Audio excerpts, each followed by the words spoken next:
2 రోజులుగా చెన్నైలో ఓ వార్త హల్చల్ చేస్తోంది.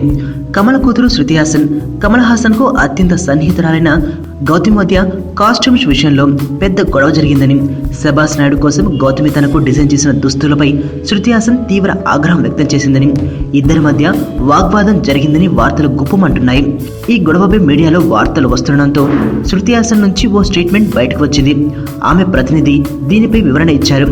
శృతికి ఫ్యాషన్ మీద మంచి అవగాహన ఉందని, ఓ సినిమాలో తాను ఎలా కనిపించాలనే విషయంలో ఆమెకు ఓ క్లారిటీ ఉందని, ఈ విషయంలో దర్శకులు నిర్మాతలతోనూ ఆమె సంప్రదింపులు జరుపుతుందంటూ ముందు శృతి హాసన్ గురించి ఓ ఉపోద్ఘాతం ఇచ్చేశారు. ప్రభాస్ నాయుడు సినిమాలో శృతి అమెరికా నుంచి ఇండియాకు వచ్చి యంగ్ గర్ల్గా కనిపిస్తుందని, డోంట్ కేర్ అనే యాటిట్యూడ్ ఉండే అమ్మాయిగా ఈ పాత్రను దృష్టిలో ఉంచుకుని గౌతమి ప్రీ ప్రొడక్షన్ దశలో కొన్ని దుస్తులు తెచ్చిందని, ఈ విషయంలో గౌతమికి శృతి సహకారం అందించి మరింత బెటర్ అవుట్పుట్ కోసం ప్రయత్నిస్తుందని ఇందులో పేర్కొన్నారు. అంతే తప్ప ఎక్కడా గొడవ జరిగిందని కానీ, ఇద్దరి దుస్తుల విషయంలో భిన్నాభిప్రాయాలు వ్యక్తమయ్యాయని కానీ చెప్పలేదు.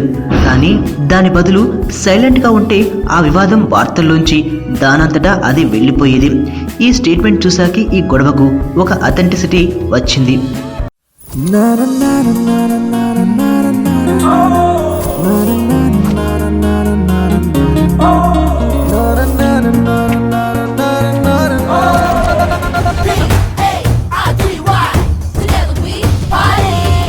ఓ పాప బాబా రామ్దేవ్ బ్యాచ్ అనమాట.